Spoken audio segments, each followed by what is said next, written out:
When you work in health and social care, we're always so busy and we're not very self-compassionate.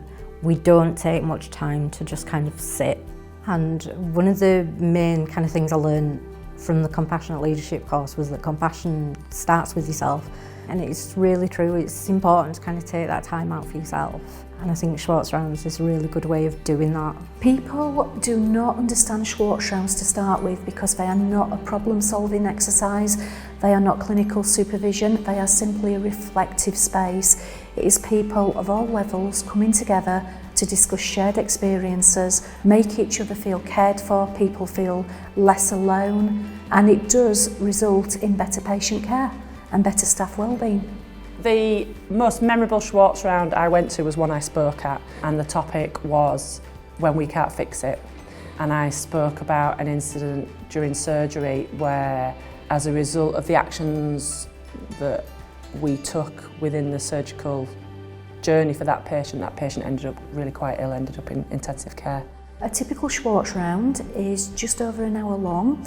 When they're run online, it starts with 15 minutes of reflective space. That lets people turn off their mobile, turn off their email, make a coffee, just step away from their busy working day. Once the 15 minutes is over, the facilitators come online, introduce the round, explain confidentiality, and then the storytellers one by one tell their story. There's no space between.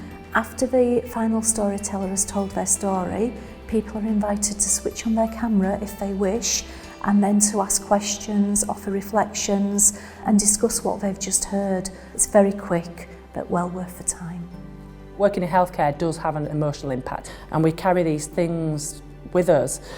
But I think just having them acknowledged is such a massive thing, and knowing that everyone else is going through the similar emotions, and we're all in this boat together.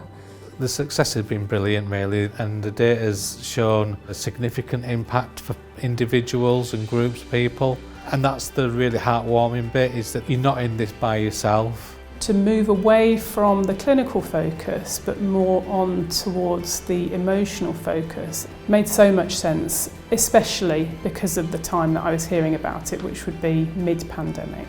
So to be able to share in a safe space your feelings of helplessness, your feelings of just normal humanity, it's a wonderful thing to be able to offer.